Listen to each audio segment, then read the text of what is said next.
feel the sand shifting beneath your feet, but it's just wet enough that it feels hard beneath you. You can see, as you sort of take in your surroundings, you can see the moon reflecting off of the water kind of behind you. You can see the tall grasses waving on the dunes on the opposite side of the circle from you.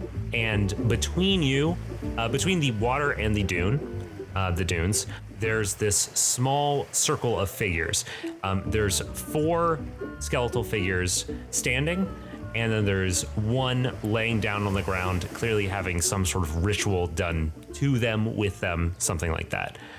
Of those figures, 3 of them appear to be wearing robes of some sort. One of them appears to be wearing something closer to like commoner's clothes, maybe guard's clothes, something like that.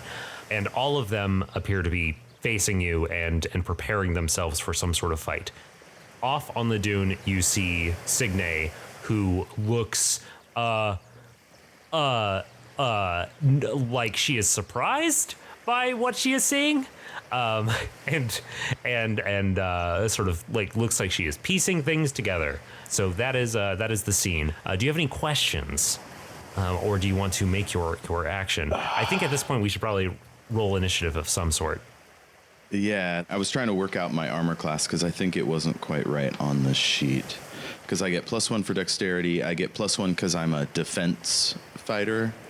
So I dodged a flaming blast from a evil priest? You did, and yes, you are... Was it visible to the naked eye, or was it like invisible? What did it look like? It was visible to the naked eye. It looked like an actual, a sort of...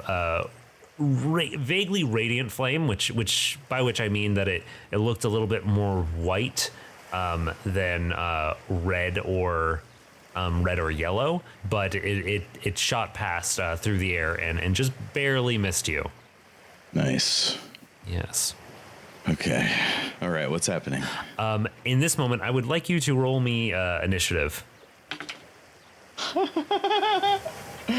That's a big 2. Woo. Okay, well, I was whoop-dee-doo. Let me just roll real quick I was gonna write this down, but it'll be pretty easy to remember. Let me just have 17 people attack you, and then you'll go. Yeah, so there's, once again, just to paint the scene, you, 4 people standing, 1 person in the middle, laying down in the middle of them, and then off on a dune, there's Signe, who has just arrived on a horse, and she looks confused and surprised. 1 second, let me roll real quick to see if anybody did worse than a 2, which I expect will be no. Really close. Nowhere near. 20. 17. Okay, yeah. Everybody is gonna go before you.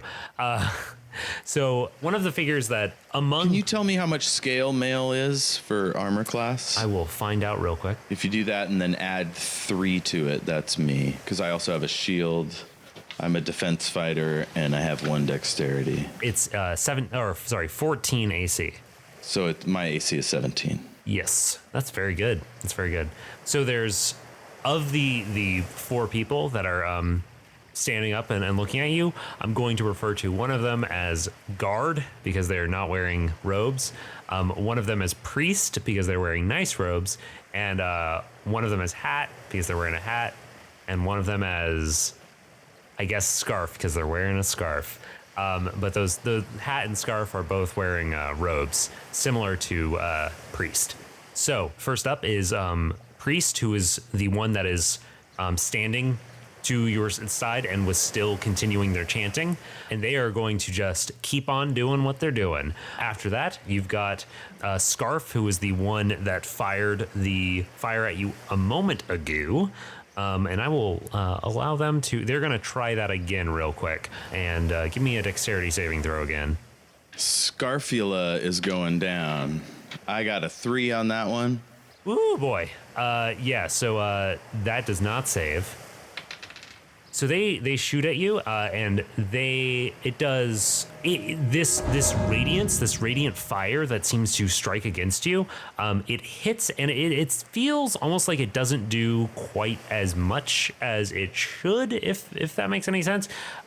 You are familiar with sort of divine spells, and This does 2 radiant damage to you. Now, I know I took some damage last time, but I don't think I noted it properly. Well, no, I took 5 damage. I was down to 29. Gotcha.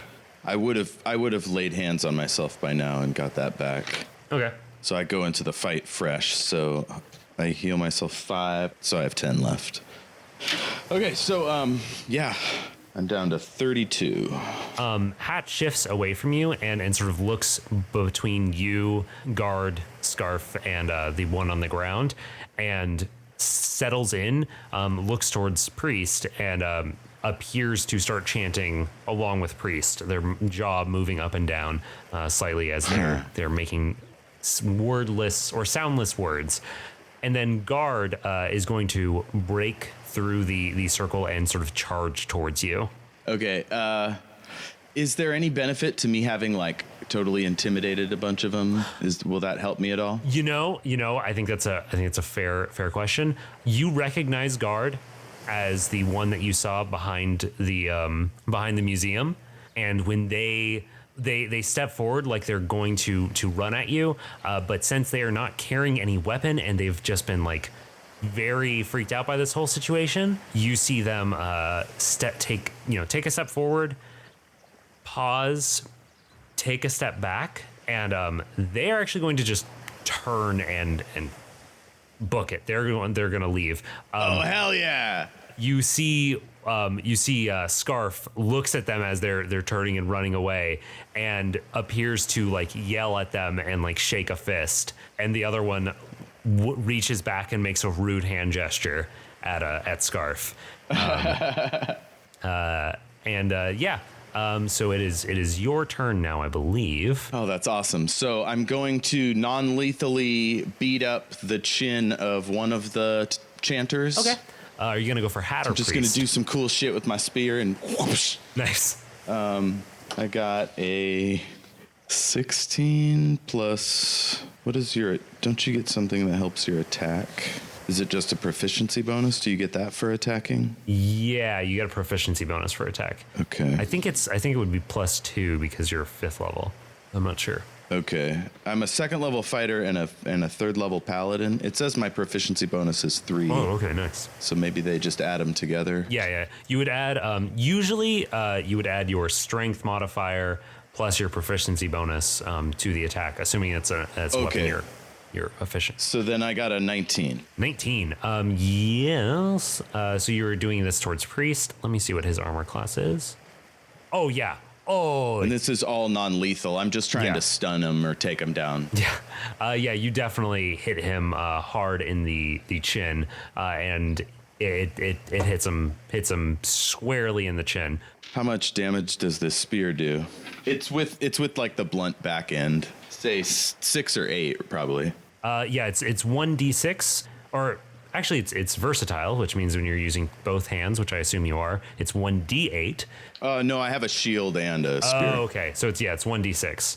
So I got a 6, and then I add my strength bonus to it. Anything else? Just your strength. So that's 7. Cool. And it appears to you hit this guy in the jaw, and you see their head sort of snap to the side, and they step very, very shaken. They look like they're trying to get to continue, but they have really stumbled very, very hard and look very obviously shaken. Awesome. If anyone attacks someone within 5 feet of me, nobody's that... Signe is not anywhere close to me, so... No, she's really far. That won't come into play. Okay. All right, no more mounted combat because I gave up my horse. I'm going to use an action surge and lean into this guy, like take some of his space, but then flip my spear around and punch the butt end of it into the other asshole that's been chanting. Gotcha. Is that the same person that shot the thing at me? No, Scarf shot the thing at you. You were hitting Hat, who is focusing on this ritual. Okay, so I'm totally I'm blowing up Hat's spot. Yeah. I'm basically letting anybody know that, like, they don't have to fight. If they just stop fighting, I'll quit beating up their priests. And I got a 14. 14. 15. 15? Okay. Yeah, that hits. That hits. Hell yeah. That's 5. And this spear, does it have any sort of holy radiant energy or anything like that? It does not appear to, as far as you can tell. Perhaps as some sort of, perhaps if you had to, if were able to spend some more time with it, you might be able to find something out about it. But just in this moment, the heat of the moment, you aren't determining anything special about it. You could take like an action later to try to like figure something out, but who knows? This ain't a thinking time. This is ass whooping time. If I can communicate at all with the guy on the ground, I'm trying to give him some sense that he should use this opportunity to run. Tell me what you say it in character. Tell me what you say. Okay, so like between thrust and parry and dodge, like every so often I look down at him and give him a huge open mouth, silently shouting, "Run!" and then quickly look off into one direction and then keep fighting. Nice. After you hit Hat, what am I going to have happen at this point? So at this point... Okay, hold on. I've got to give you these guys fake names. I've got Senior Poke, Senior Hat, Scarfula. Okay, who else? So Guard, I don't know what you wanted to name them. They ran away. And the one on the ground I have noted as Flotsam, but you can name however you want.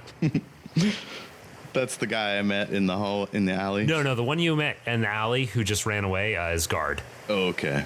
The one that's that you just tried to talk to, who is like lying on the ground, it was Flotsam. Okay. So yeah, I'm trying to encourage Flotsam to run off. Sweet.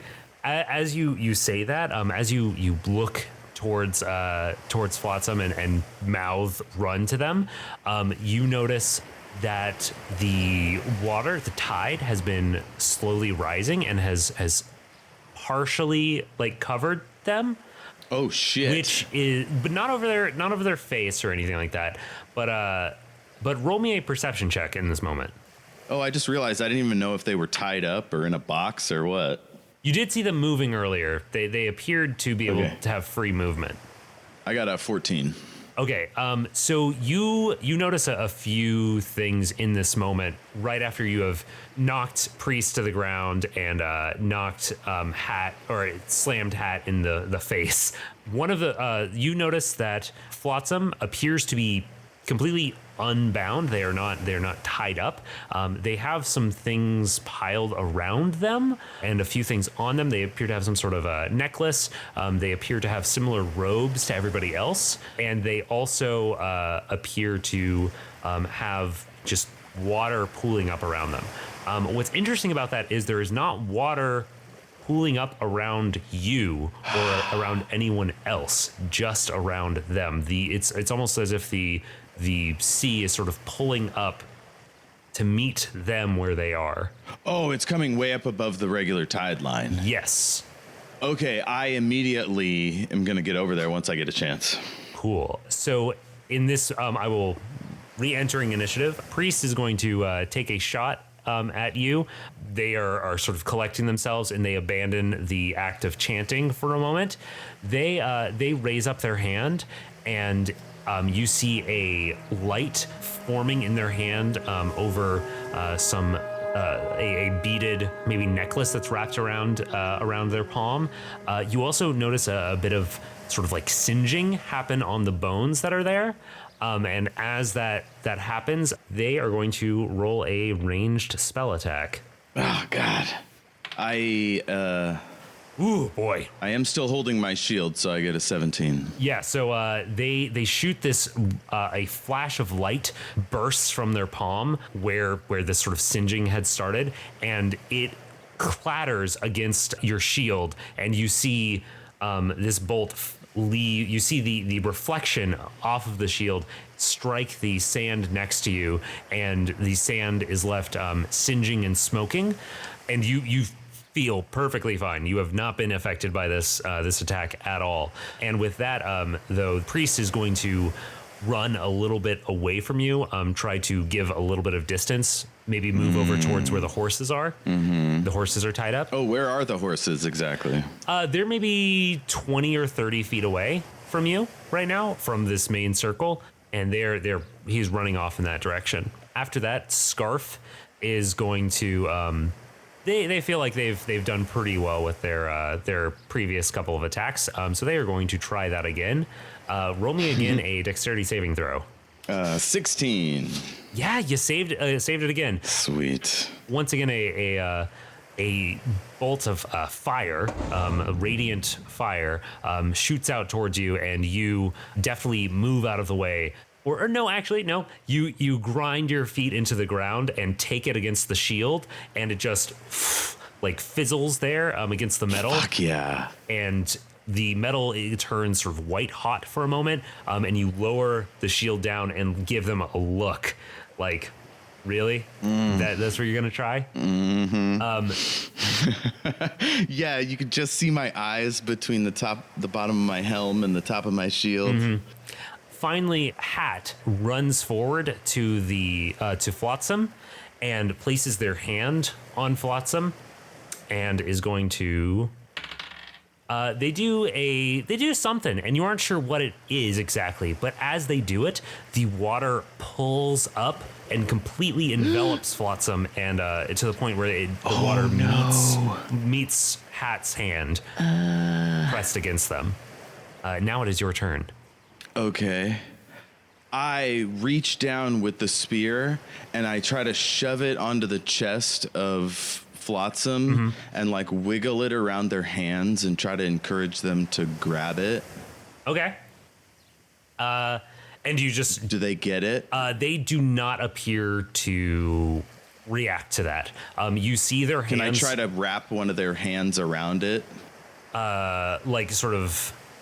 Describe... You know, like spell it out for them. Grab their fingers, put it around the staff, squeeze them. Oh, gotcha. So you've like sort of run down next to them, and their skeletal hand is like reaching out of the water, and you've tried to pull it onto the spear, right? Basically, I'm letting them use the spear to like give extra points of contact while I pull them out of the water. Gotcha.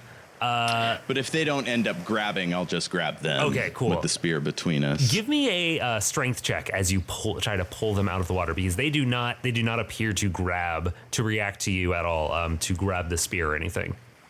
Okay, that's a 7. 7. So you try to pull them out of the water, and as you do that, you feel Hat sort of pressing them down, and you see Scarf running towards you, trying to intercede with what's going on. But more importantly, you feel resistance, almost as if the water is getting thick, and it is preventing you from pulling this figure out of the water that has enveloped them. Oh, God. And do you do anything else in this moment, not being able to pull them out of the water? I mean, there's things I can do as an action, but nothing bonus or whatever. I start screaming, Lumen, damn you, back off and let me save this man. Nice. Okay. And I'm just screaming in the person's face, but I'm putting all my effort into lifting this person. Cool. So, Scarf, with this, Scarf rams into you with their shoulder, and is going to try to do a strength contest to see if they can knock you away from what's happening here. So roll me a strength check. 13. They run into you, and you just sort of shove them to the side. They got a 5. Hell yeah! You shove them to the side, and they hit the ground next to you, and sort of roll away. Hat seems, is looking at you and is appears like they are yelling something, but you just see their jaw moving. And at this you hear Signe atop the dune, who's apparently been watching all of this go down. She says, "I will go get help for you. Stop them or something." By the light of Lumen, 'Tis a tale of honor forged in fire. Yeah, she is shouting. She just kind of incoherently says she's going to go get help, and she runs off in response to that. With that, it is. I'm going to roll a final thing as Hat tries something else. Okay, and it is your turn. It is your turn. So I'm just in full firefighter mode. Like if I can, I will wrap my shield around this person and like lift them up onto my chest and pull backwards out of the invisible water. If I can't quite do that, I'll drag them along one side and then use my spear to beat everyone back. And I'm like trying to pull backwards out of the sea. Okay, roll me another strength check. 16. 16. Let me roll a contest. Oh yeah. So you pull this figure that they were doing something to. You pull on them and you slap at the other two that are still here. The priest, by the way, is appears to be riding away on one of the two horses. You are slapping at those two with your spear and pulling this figure Flotsam out of the water, and you manage to do it. You knock the other two away and pull this one out of the rising enveloping tide, and you have gotten them out of that space. What do you do in this moment? Now that I've got them free of the water, I'm going to get the two within my sight and turn the unholy. Okay. As an action, I can censure fiends and undead. Each fiend or undead that can see or hear me within 30 feet must make a wisdom saving throw. On a failure, it's turned for 1 minute or until it takes damage. And turned basically means it doesn't want to fight me and it like tries to run away or stay away from me. Gotcha. I roll a wisdom saving throw, you said? For each of them? Yeah, 14. Okay. Ooh. Oof. Oof. Okay. So the two figures that were still present, Hat and Scarf, you describe to me what this looks like when you activate this. So I'm pulling the person back, like dragging them up the water, and I've like got the spear out in front of me. I'm doing like figure eights or whatever. And it's starting to glow. I found out it wasn't spiritual weapon; it was sacred weapon. Ah, gotcha. So, so my sword's kind of like I'm not full sacred weaponing, but it's getting a little shiny. And then the symbol under my doublet starts to glow, and I say, "Fiends, if thee be foul, return to hell." And trying to scare them away from me. Nice. So as you do this, those two figures in front of you, one of them steps backwards and then turns and runs towards the remaining horse, and the other one, sort of snaps their head and reaches towards them, appears to be shouting towards them to wait, and then also turns and runs after. You also feel the figure beneath you struggling. Beneath your grasp. Oh, okay. I'll pull them back a few feet and then let them. I'll help them sit down and then stand away from them. Okay. So as you do that, as you pull them up and let them sit down, everybody else fleeing this shore, this person standing in front of you shuffles up and shuffles backwards, and you. In the moonlight, you start to get a better look at this figure that had been in the middle of all of these people.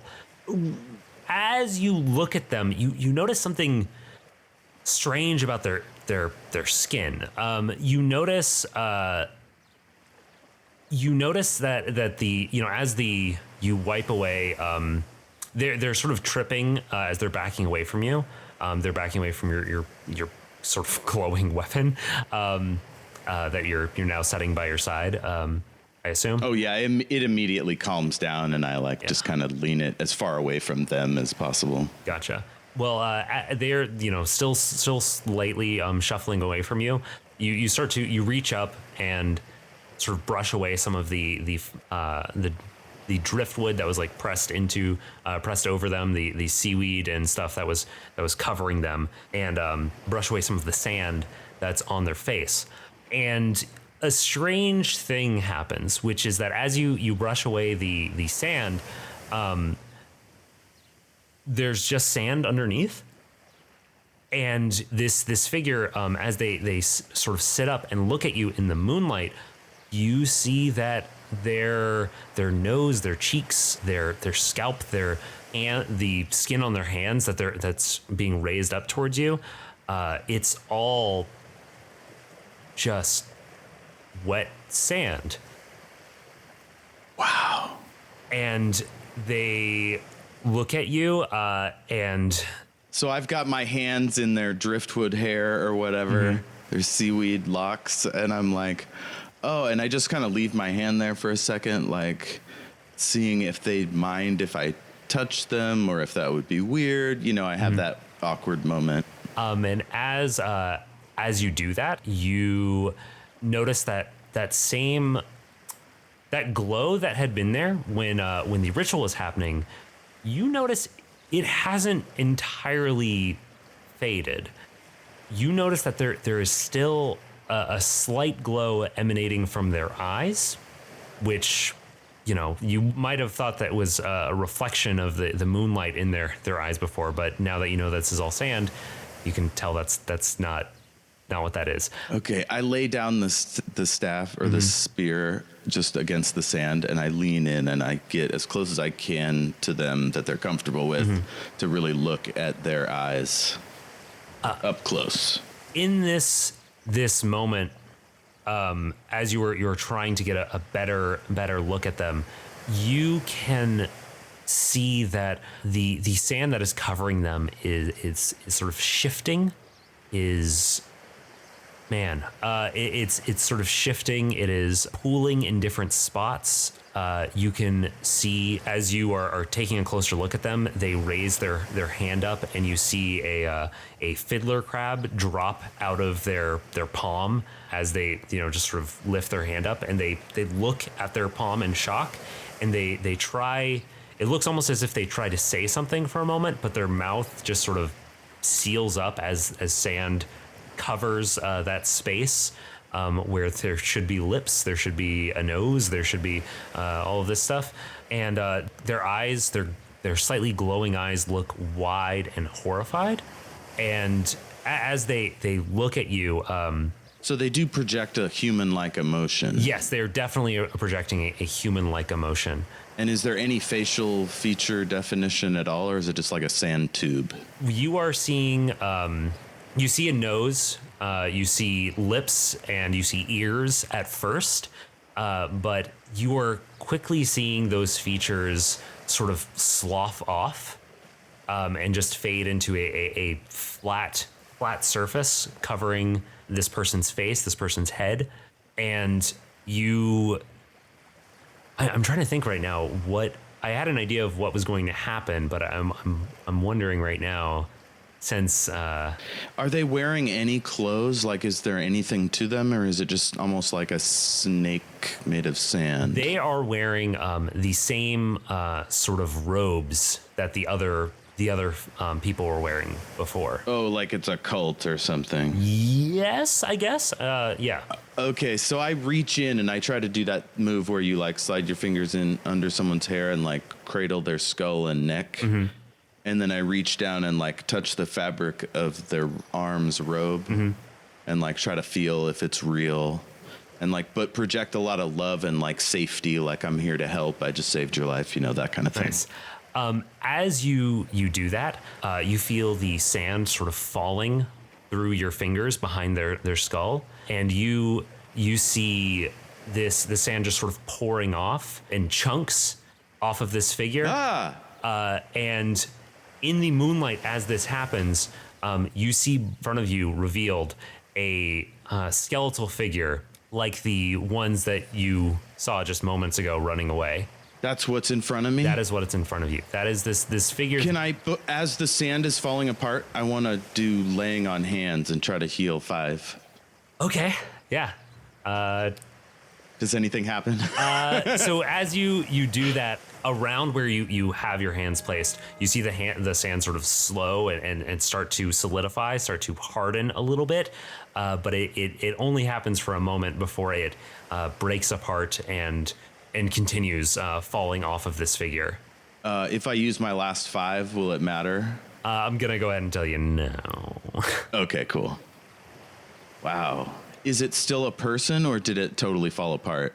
As the final pieces of sand and flotsam and jetsam fall off of this creature, off of this figure in front of you, and you see a slight soft glow remaining in the sockets of their eyes, of their skull. They turn and look towards you and slowly raise one of their hands to your face and start to reach towards the symbol that's hanging beneath your shirt.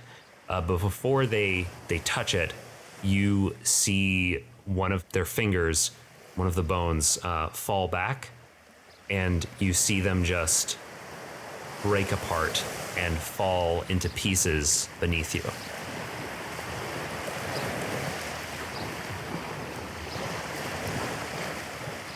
So beneath you lies a pile of robes, a pile of bones, a pile of flotsam and jetsam. The sound of crashing waves is to your left. The breeze going through grasses to your right, and as you look around you, you see hundreds, if not thousands, of crabs collected on the shore, facing you and this figure. Oh my God. And what do you do right now? I immediately start trying to pick up the body, whatever's left of it, try to keep it inside the robe, and then get to higher ground. As you pick up this body and walk towards the dune, the crabs part for you. They don't seem to stop you, but they sort of follow after and then stop on the shore as you crest the dune and walk back towards town. I don't want to go back towards town. I just want to go up to that high dune where I started with the horse. Okay. And I want to lay these bones out there and spend some time trying to figure this out.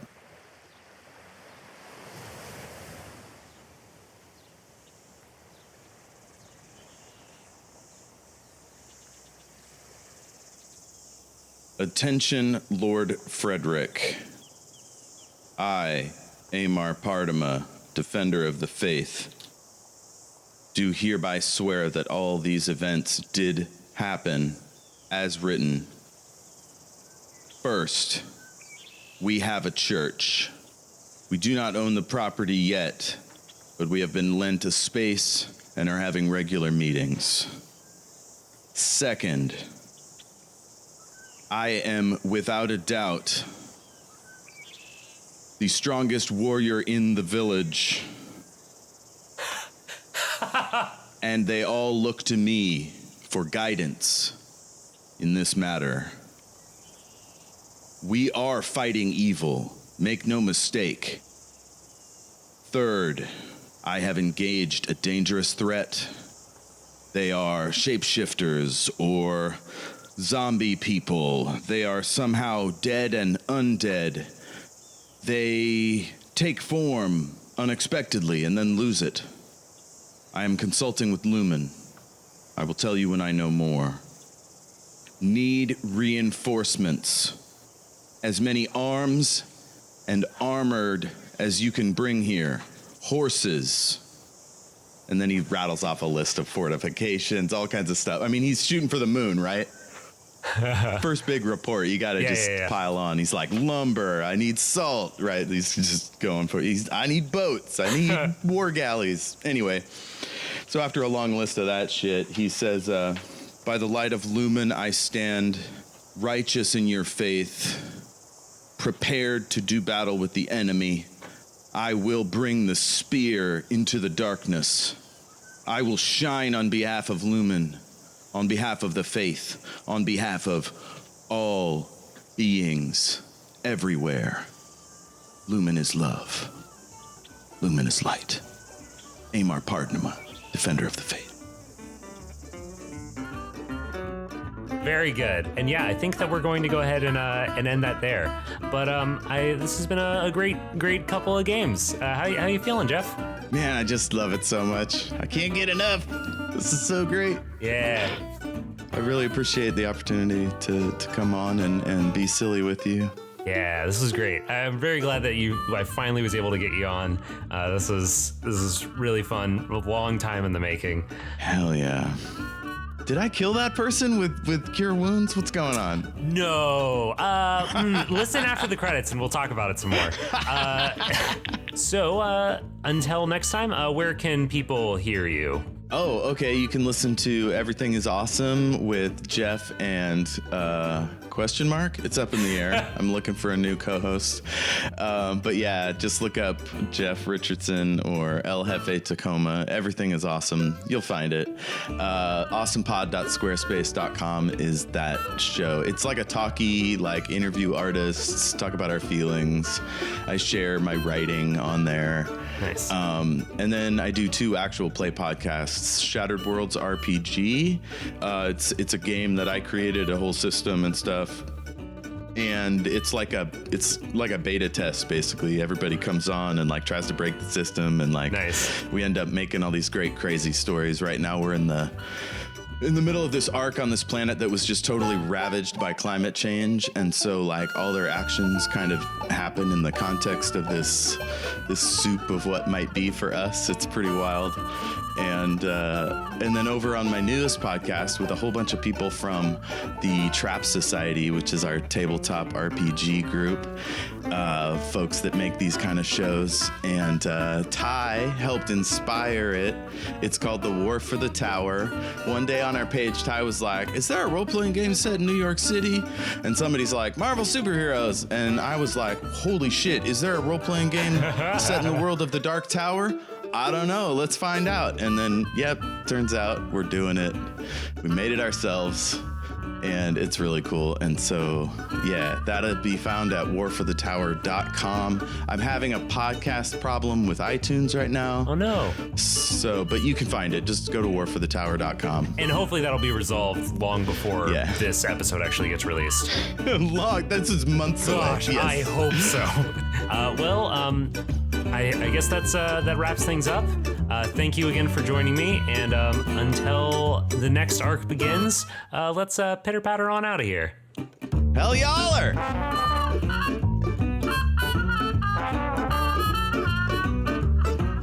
Thanks to the Joy Drops for the use of Not Drunk as our intro and outro music. Find them at thejoydrops.com. You can find us at sidecharacterquest.com, at SCQ Podcast on Twitter, or by email at sidecharacterquest@gmail.com. The Scavengers Network. Creator-driven. Community-focused. Treasured content.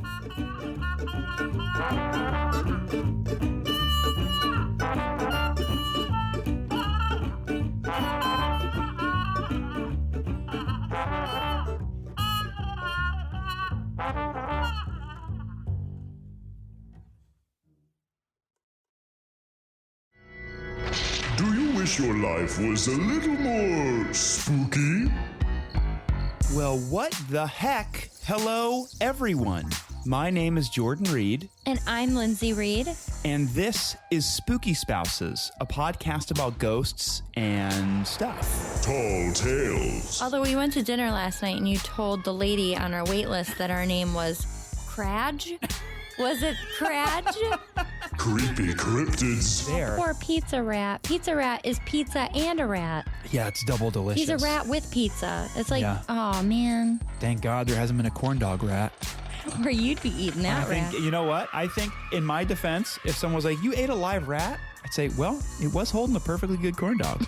Monstrous goofs. Well, you could probably just put a video because, like, our tombstones will probably just be like videos replaying. They'll be like memes or GIFs. Yeah. Our tombstones will probably just be gifts. That's when we pass. one of the coolest things you've ever said. A spooky spot. Sorry, there's something stuck in my throat that whole time. Spooky Spouses, a part of the Scavengers Network and VidiSpace. New episodes every Monday, wherever you get your podcasts. This is gonna get cut and put in the bloopers. I think I know how I want to wrap this up, how I want to end this. And I think what I would like to do is to have you do a basically like narrate or say what you would say to the high priest of Lumen in your follow-up letter to say like what has happened here. So I think I'd be cool. This is my Dale Cooper talking into his recorder. Yeah. And just sort of say like, hey, so after this crazy thing happened, this is what I did in this situation. Did you have any like thoughts about how you thought this arc was going to go that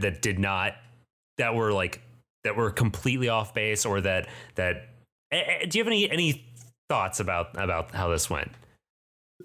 When I first got here, I seriously thought it might be just pretty Animal Crossing. Oh, interesting. You know? Like very like just chill. me like getting to know people, because I'm playing a guy who's super nice and helpful, which I don't always play. And his whole deal is just to help people and make them like Lumen. So I thought it could go that way. And then luckily you let him drink.